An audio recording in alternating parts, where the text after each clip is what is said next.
সবাইকে স্বাগতম, আবারও চলে আসলাম। আগের দিন আমরা জেনেছিলাম যে মুদ্রাস্ফীতি তথা দ্রব্যমূল্যের ঊর্ধ্বগতি কি এবং সেগুলোর কারণসমূহ, মানে কি কি জন্য হয়। আজকে আমরা জানবো হচ্ছে সেগুলোর নিয়ন্ত্রণের উপায়, মুদ্রাস্ফীতি নিয়ন্ত্রণের উপায়ে কেন্দ্রীয় ব্যাংক সরকার কি কি পদক্ষেপ গ্রহণ করে। মূলত তিনভাবে করা হয়।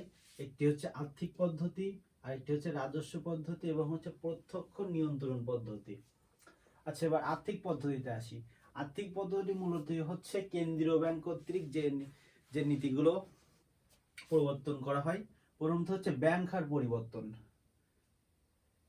ব্যাংক হার পরিবর্তন বলতে কেন্দ্রীয় ব্যাংকগুলো কেন্দ্রীয় ব্যাংকগুলো বাণিজ্য ব্যাংকগুলোকে একটি সুদ দেয়, সুদ তথা হচ্ছে ঋণ দেয়।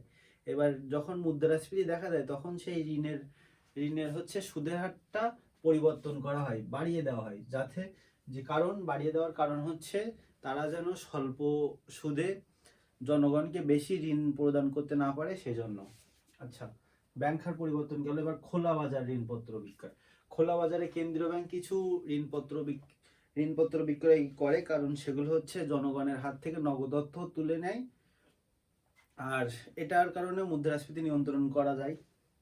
আচ্ছা, তারপরে হচ্ছে নগদ জমার অনুপাতের পরিবর্তন। এই নগদ জমার অনুপাতের পরিবর্তন হচ্ছে কেন্দ্রীয় ব্যাংকে বাণিজ্যিক ব্যাংকগুলো হচ্ছে যদি কেন্দ্রীয় ব্যাংকের আওতায় যখন থাকে, তাকে হচ্ছে কেন্দ্রীয় ব্যাংকে কিছু প্রকার হচ্ছে নগদ অর্থ প্রদান করতে হয়।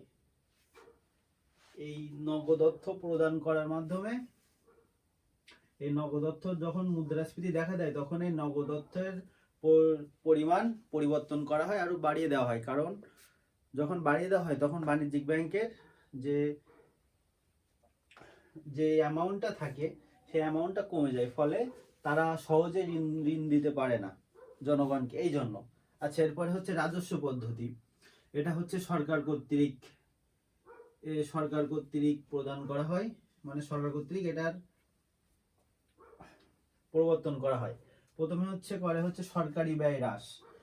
মুদ্রাস্ফীতি যখন দেখা দেয় তখন সরকারি ব্যয় হ্রাস করতে হয়, কারণ সরকারি ব্যয় যখন বৃদ্ধি হয় তখন বিভিন্ন কর্মসংস্থানের সৃষ্টি হয়, প্লাস হচ্ছে বিভিন্ন জনগণের আয় বাড়ে। আয় বাড়লে তো হচ্ছে বেতন যখন বৃদ্ধি পাবে তখন হচ্ছে মুদ্রাস্ফীতি দেখা দেবে, সেই জন্য সরকারি ব্যয় হ্রাস করে। তারপরে করের পরিমাণ বৃদ্ধি করে। করের পরিমাণ বৃদ্ধি করলে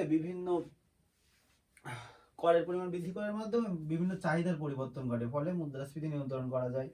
সরকার কর্তৃক সরকারও ঋণ গ্রহণ করে কোনো কোনো সময় মুদ্রাস্ফীতি দেখা দিলে। তারপর হচ্ছে সঞ্চয় আগ্রহ। সরকার কেন্দ্রীয় ব্যাংক কর্তৃক বিভিন্ন প্রকার মানুষজনকে সঞ্চয় আগ্রহ করে। এরপরে হচ্ছে প্রত্যক্ষ নিয়ন্ত্রণ পদ্ধতি। প্রত্যক্ষ নিয়ন্ত্রণ পদ্ধতিতে আছে হচ্ছে উৎপাদন বৃদ্ধি। উৎপাদন যখন বৃদ্ধি করা হবে তখন হচ্ছে যোগান বৃদ্ধি পাবে। এবার যোগান বৃদ্ধি পেলে তো পণ্যের দাম হচ্ছে হ্রাস পাবে, ফলে মুদ্রাস্ফীতি নিয়ন্ত্রণ করা যায়। এবার তারপর হচ্ছে মজুরি নিয়ন্ত্রণ। বিভিন্ন মজুরি নিয়ন্ত্রণের মাধ্যমে মুদ্রাস্ফীতি নিয়ন্ত্রণ করা হয়। মুদ্রা বাতিল করার মাধ্যমে মুদ্রাস্ফীতি নিয়ন্ত্রণ করা হয়। এবারে ফটকা কারবার নিয়ন্ত্রণ। আমদানি বৃদ্ধি।